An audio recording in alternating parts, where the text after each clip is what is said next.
할렐루야. 말씀의 자리, 예배의 자리, 기도의 자리에 나오신 여러분들을 환영하고 축복합니다. 오늘 우리에게 주신 말씀은 에베소서 6장 1절부터 4절 말씀입니다. 신약성경 316페이지에 있는데요. 다 같이 성경을 찾고 한 목소리로 읽겠습니다. 자녀들아, 주 안에서 너희 부모에게 순종하라. 이것이 옳으니라. 내 아버지와 어머니를 공경하라.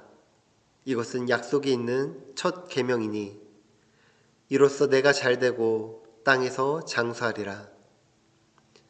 또 아비들아, 너희 자녀를 노엽게 하지 말고 오직 주의 교훈과 훈계로 양육하라. 아멘. 지난 5월 24일 18세 청년 셀비도 라모스가 텍사스주의 롭 초등학교에서 총기를 난사해 어린이 19명과 교사 2명이 사망한 사건이 있었습니다.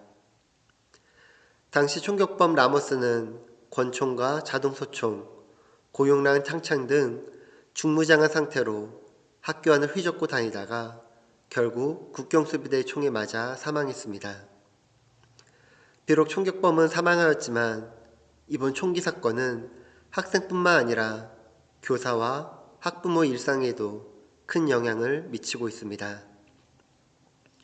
과거 1999년 콜롬비아 고교 총기 난사 사건, 2007년 버지니아 공대 총기 난사 사건, 2012년 샌디훅 초등학교 총기 난사 사건, 2018년 마조리스 콘맨 더글라스 고교 총기 난사 사건 등 모두 합쳐 88명의 무고한 희생자가 발생한 참혹하고 안타까운 사건들이 있었습니다.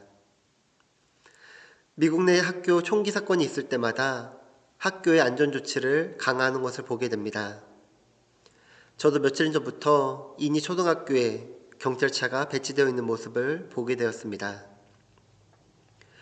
교육 멀티플랫폼 전문 그룹인 에듀케이션 위크의 집계에 따르면 미국 내 총격 사건이 올해만 벌써 27건이며 오늘날 청소년들이 총기 난사 세대라는 불행한 꼬리표를 얻었다고 말하였습니다. 설교를 시작하기 전부터 마음이 어렵고 슬픈 이야기를 하게 되어 죄송합니다. 그러나 이 슬픔을 함께 나누며 이겨내기 위해서 총기 난사 세대가 아닌 믿음의 다음 세대를 물려주기 위해 우리가 할 수 있는 일은 무엇이 있을까요? 저는 다음 세대를 위하여 믿음을 물려주고 바르게 자랄 수 있도록 도와줘야 하는데 그것이 바로 가정의 역할이며 교회의 역할이라고 생각합니다. 오늘 우리 가정은 설교 시리즈 5번째로 마지막 날입니다. 오늘 말씀을 통해 가정을 어떻게 세우고 자녀를 신앙 안에서 가르쳐 나가야 하는지 함께 말씀의 은혜를 나눠보도록 하겠습니다. 여러분은 모두가 가정이 행복하길 원하실 것입니다. 그리고 그 행복을 위하여 각자가 생각하시는 대로 가정을 이끌고 계실 것입니다. 가정은 모든 사람에게 중요한 곳입니다. 왜냐하면 하나님께서 가정을 그렇게 만드셨기 때문입니다. 가정은 하나님께서 세우셨습니다. 가정의 주인은 하나님이십니다. 가정의 진정한 왕은 바로 하나님이십니다. 그러기에 하나님을 왕으로 모신 가정은 가족 모두가 하나님의 형상대로 회복되며 하나님을 찬양하며 예배하고 구원의 길, 영생의 길을 걸을 수 있습니다. 가정 왜 중요합니까? 창세기 2장 18절입니다. 여호와 하나님께서 이르시되 사람이 혼자 사는 것이 좋지 아니하니 내가 그를 위하여 돕는 배필을 지으리라 하시니라. 하나님께서 가정을 친히 세우신 것입니다. 사람이 세운 것이 아닙니다. 여러분이 결혼하셔서 가정을 세운 것이 아닙니다. 하나님께서 돕는 배필을 주심으로 가정이 세워졌습니다. 하나님께서 가정을 세우지 아니하시면 모든 것이 헛되다고 말씀하셨습니다. 시편 127편 1절입니다. 여호와께서 집을 세우지 아니하시면 세우는 자의 수고가 헛되며 여호와께서 성을 지키지 아니하시면 파수꾼에 깨어 있음이 헛되도다. 가정의 주인이 하나님이심을 우리는 인정하고 고백해야 합니다. 부모가, 아버지가, 어머니가 주인이 아닙니다. 가정의 주인은 바로 하나님이십니다. 가정이 왜 중요할까요? 가정은 사회의 기초이며 시작이기 때문입니다. 가정은 또한 사회의 심장이기 때문입니다. 사회는 가정에서부터 시작됩니다. 또한 가정은 사회의 심장이기도 합니다. 심장이 제대로 뛰고 피의 흐름이 원활할 때 몸이 건강할 수 있듯이 가정이 건강해야 사회가 건강하고 든든히 설 수 있습니다. 가정이 회복되고 가정이 건강하면 사회도 회복되고 건강해질 수 있습니다. 반대로 가정이 무너지면 사회도 무너집니다. 저는 미국 총기 사건뿐만 아니라 오늘날 이 시대의 사회가 크고 작은 문제들이 많은 경우 그 원인을 가정의 문제에서 찾아볼 수 있습니다. 오늘 이 시대의 많은 청소년들의 범죄와 탈선도 가정의 문제에서 비롯되고 있습니다. 그러므로 먼저 건강한 가정, 행복한 가정, 경건한 믿음의 가정을 위하여 기도해야 합니다. 우리 가정을 회복시켜달라고 우리 성도들의 가정을 위하여 이 땅의 모든 가정 가운데 성령의 바람이 불어 회복시켜달라고 우리는 함께 기도해야 합니다. 그렇다면 믿음의 다음 세대를 물려주기 위해 우리는 어떻게 해야 할까요? 첫째로 주의 말씀으로 가정을 세워야 합니다. 우리 에베소서 6장 4절 말씀입니다. 또 아비들아 너희 자녀를 노엽게 하지 말고 오직 주의 교훈과 훈계로 양육하라. 아멘. 자녀가 주 안에 있으려면 먼저 부모가 주 안에 있어야 합니다. 하나님을 왕으로 모셔야 합니다. 하나님을 나의 구주로 인정해야 합니다. 하나님께서 주신 말씀을 받고 그 말씀을 지키며 그 말씀의 은혜로 살아가야 합니다. 주의 교훈과 훈계로 양육하라는 말씀은 왕 대신 하나님의 말씀을 가르치고 몸소 보여주라는 것입니다. 그런데 이 앞에 부모가 자녀들을 노엽게 하지 말라고 하였습니다. 노여움의 뜻을 보면 기본 의미는 화나다, 진노, 분노입니다. 노여움은 감정의 하나로서 분하고 섭섭하여 화가 치미는 감정적인 반응입니다. 노여움이란 홀로 버려진 느낌을 가지는 심리 상태입니다. 즉 자녀를 화나게 하지 말고 버려진 느낌을 가지지 않게 하라는 것입니다. 자녀는 부모의 사랑과 칭찬 속에서 성장합니다. 그리고 무엇보다 하나님의 사랑과 말씀 안에서 성장해야 합니다. 부모의 사랑과 칭찬 중요합니다. 그러나 무엇보다도 중요한 것은 하나님의 사랑과 하나님의 말씀 안에서 성장해야 한다는 것입니다. 그러기 위해서는 먼저 부모가 믿음의 길을 걸어가야 합니다. 시편 128편 1절 말씀입니다. 여호와를 경외하며 그의 길을 걷는 자마다 복이 있도다. 그리스도를 경외함으로 피차 복종해야 합니다. 에베소서 5장 21절 말씀입니다. 그리스도를 경외함으로 피차 복종하라. 남편이 아내를 사랑하고 아내가 남편을 존중해야 합니다. 여호수아 24장 15절은 이렇게 말씀합니다. 만일 여호와를 섬기는 것이 너에게 좋지 않게 보이거든 너희 조상들이 강 저쪽에서 섬기던 신들이든지 또는 너희가 거주하는 땅에 있는 아모리 족속의 신들이든지 너희가 섬길 자를 오늘 택하라. 오직 나와 내 집은 여호와를 섬기겠노라 하니. 아멘. 부모님의 믿음을 자녀에게 보여주며 사랑과 말씀 안에서 양육해야 합니다. 너희가 섬길 자를 오늘 택하라. 그러나 오직 나와 내 집은 여호와를 섬기겠노라. 우리 가정은 하나님을 왕으로 모시고 하나님을 주인으로 모시고 하나님을 나의 구주로 모시며 살아가야 합니다.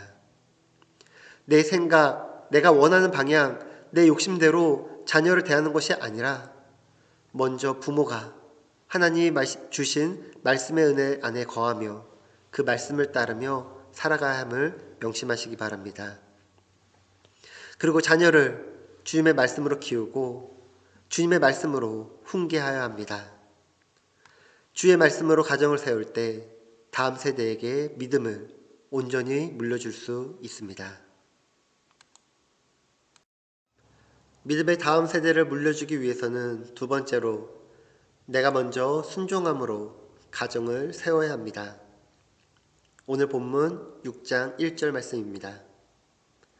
자녀들아, 주 안에서 너희 부모에게 순종하라. 이것이 옳으니라. 하나님의 말씀에는 자녀에 대한 명령과 부모에 대한 명령이 모두 있습니다. 성경 전체 맥락에서 보면 부모의 책임 있는 양육과 자녀에 대한 사랑을 우선적인 명령으로 강조하고 있습니다. 이 말씀이 자녀들에게만 해당하는 말씀일까요? 아닙니다.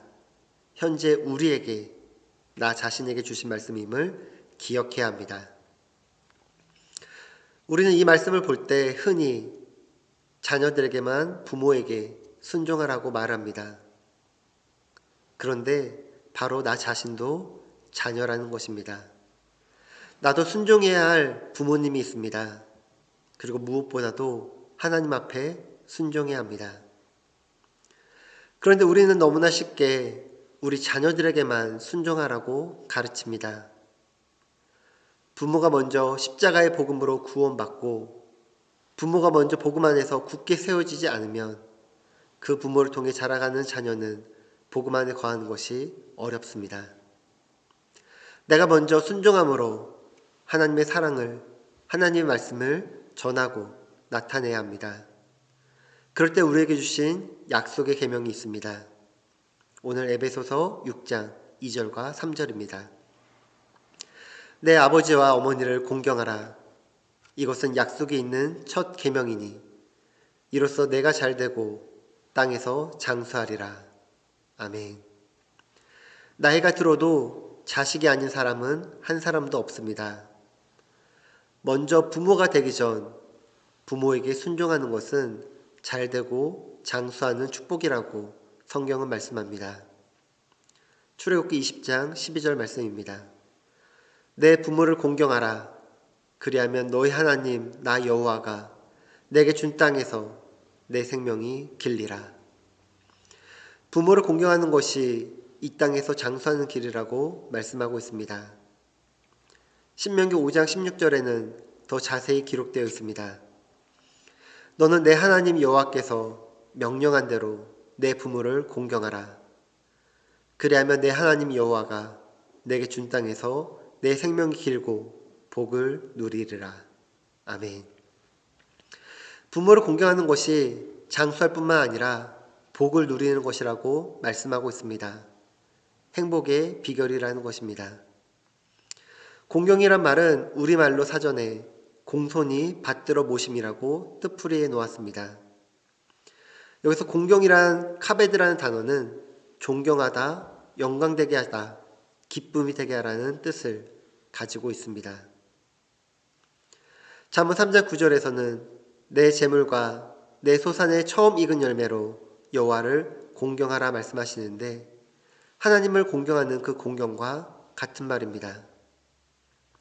이는 부모를 공경하되 마치 하나님을 공경하듯 섬겨야 된다는 말입니다. 하나님을 공경하며 섬겨야 합니다. 부모님을 공경하며 섬겨야 합니다. 하나님이 세우신 가정은 하나님을 섬기며 부모님을 공경해야 합니다. 엘리 제사장의 두 아들인 홈니와 비나스를 보십시오. 망고의 불효자요 불황자였습니다. 그들은 어떻게 되었습니까? 전쟁에 나가 블레셋 군대에게 패해서 가지고 있던 하나님의 법궤도 빼앗기고 자신들도 그 전장에서 전사하였습니다.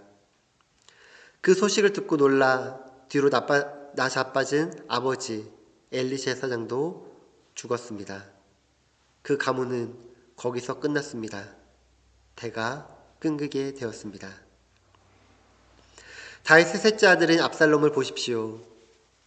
악명 높은 페루한 형을 살해하고 아버지마저 죽이고 자기가 왕위를 차지하려고 쿠데타를 일으켰다가 결국은 비참한 최후를 맞이하였습니다. 노새를 타고 달리다가 자신이 그토록 자랑하였던 금발이 상수리나무 가지에 걸려서 공중에 매달렸는데 그 뒤를 쫓아왔던 진압군 대장 요압이 그 심장에 단창을 무려 3개나 꽂았습니다. 그게 아버지를 대적하던 아들의 최후였습니다. 노아의 둘째 아들인 함도 보십시오. 포도주에 취해서 벌거벗은 채 자고 있던 아버지 노아의 치부를 동네방네 떠들고 다니며 이야기하고 조롱하였습니다. 결국은 하나님의 저주를 받아 그의 자자손손이 다른 형제들의 종이 되고 노예가 되었습니다. 그러나 성경에 나오는 효자들의 계명은 그 약속대로 다 만사가 형통했고 또 장수했습니다. 누구보다도 효성이 지극했던 요셉을 이야기하고자 합니다. 형들의 시기를 사 애굽의 노예로 팔려갔지만 또한 애굽에서 억울한 옥살이까지 하였지만 결국은 애굽의 총리가 되었고 110세까지 장수하는 큰 축복을 누렸습니다. 이는 자녀가 지키며 순종하기 이전에 먼저 자녀된 내가 지키고 순종함으로 자녀에게 믿음을 물려주어 하나님을 공경하며 나 또한 공경받아야 합니다. 이어령 교수님의 딸에게 보내는 굿나잇 키스라는 책이 있습니다. 먼저 천국에 간 딸 고 이민아 목사님에 대한 그리움이 일어날 때마다 떠오르는 추억들을 딸에게 보내는 편지 형식으로 쓴 책입니다. 딸의 출생부터 죽음에 이르기까지 생각나는 모든 추억과 못다한 이야기들을 더해서 쓴 책입니다. 책 제목에 굿나잇 키스가 들어간 이유가 서론에 나옵니다. 이어령 교수님께서 열심히 글을 쓰는데 집중했던 시절 어린 딸이 잠자리에 들기 전에 아빠에게 인사하기 위하여 서재에 들렀습니다. 아빠 굿나잇 하고 인사를 하는데 책 쓰는데 몰입한 나머지 서재의 문이 열리는 것도 딸의 발소리도 듣지 못하고 돌아보지도 못한 채 아빠 굿나잇이라는 음성만 듣고 그냥 손만 흔들며 굿나잇 하고 대답하신 것이 그렇게 후회가 된다라는 것입니다. 딸이 인사할 때마다 30초만 시간을 냈다면 얼굴과 얼굴을 마주하고 인사할 수 있었을 텐데 그 시간을 내지 못한 후회한 시간들을 이 책 제목을 통해서 알 수 있습니다. 그래야 이 책의 제목이 딸에게 보내는 굿나잇 키스입니다. 이어른 교수님께서 이렇게 말씀합니다. 하나님께서 만일 그 30초의 시간을 기적을 통해서 나에게 다시 허락하신다면 이제 나는 글 쓰는 일을 멈추고 뒤돌아 딸을 안아주며 딸의 볼 위에 굿나잇 키스를 해주고 싶다. 이 마음으로 이 책을 쓰셨습니다. 아버지의 마음이, 아버지의 사랑이 잘 나타낸 책입니다. 모든 부모에게는 이어령 교수님과 같은 아쉬움과 후회가 있습니다. 자녀들과 보낸 많은 날 중에서 후회스러웠던 때가 한순간도 없는 부모는 아무도 없을 것입니다. 자녀들은 늘 부모의 사랑이 부족하다고 섭섭해하지만 부모는 늘 자녀에게 베푼 사랑이 적음을 미안해하고 아쉬워합니다. 이 예화를 준비하다 보니까 제 모습이 이어령 교수님과 똑같더라고요. 저도 설교를 준비할 때마다 인이가 와서 놀아달라고 아빠는 왜 나랑 안 놀아줘? 라고 말하면 아빠 바쁘니까 방해하지 마. 끝나고 놀아줄게. 라고 말하며 모니터만 바라보고 있었던 제 모습을 보게 되었습니다. 여러분은 말씀을 들으시며 부모님에 대하여 자녀에 대하여 어떠한 모습이 떠오르십니까? 제가 처음에 총기 사건으로 이야기하였는데요. 세상에는 많은 청소년 사고 사건들이 많이 있습니다. 그 가운데 부모의 사랑을 받지 못하고 자란 아이들의 범죄율이 높다고 합니다. 사랑하는 순복음 주나님교회 성도 여러분, 범죄를 일으키는 아이들의 문제에는 우리 부모의 문제도 포함되어 있다는 것을 기억하시기 바랍니다. 우리 아이가 잘 되기 위해서는 공부를 시키고 잘 먹이고 입히는 것도 중요하지만 가장 중요한 것은 내가 왕으로 모신 하나님을 그 자녀에게 전하여 주는 것입니다. 하나님을 나의 구주로 모시고 그 신앙을 자녀에게 전해줘야 한다는 것입니다. 에베소서 6장 1절 다시 한번 읽도록 하겠습니다. 자녀들아, 주 안에서 너희 부모에게 순종하라. 이것이 옳으니라. 자녀가 아닌 먼저 나에게 주신 말씀임을 깨닫고 하나님께 순종하며 부모님에게 순종함으로 말씀 안에서 믿음의 온전한 가정으로 하나님이 주시는 축복을 누리는 복된 가정이 되시길 예수님의 이름으로 축원합니다. 기도하겠습니다. 하나님 아버지 감사합니다. 5월 한 달 동안 하나님께서 가정을 세우시고 지키심을 보았습니다. 하나님께서 세우신 가정은 하나님의 말씀 안에서 순종함으로 나아가야 함을 보았습니다. 여호와 하나님 아버지를 경외하며 그 길을 따라가야 함을 보았습니다. 남편이 아내를 사랑하고 아내가 남편을 존경해야 함을 보았습니다. 그리고 자녀가 하나님께 순종하고 부모에게 순종함을 보았습니다. 지금도 살아계시고 역사하셔서 우리 가정을 세우신 하나님, 오늘 우리가 이 말씀을 붙들고 살아가기 원합니다. 말씀으로 가정을 세우기 원합니다. 세상에 많은 불행한 가정들이 있습니다. 돈이 없어서, 직업이 없어서, 집이 없어서 불행한 것이 아니라, 폭력이 있고 폭언이 있어서 불행한 것이 아니라 하나님 아버지를 모르기에 구원받을 수 없는 불행한 가정들이 있습니다. 하나님께서 우리 가정을 먼저 믿음의 가정으로 불러주셨사오니 우리가 자녀에게 이 믿음을 온전히 전할 수 있는 은혜를 허락하여 주시고 또한 이 믿음을 이웃들에게 사랑과 복음으로 전하게 하옵소서.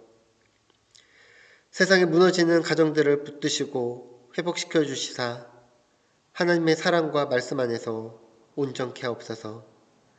예수님의 이름으로 기도합니다. 아멘.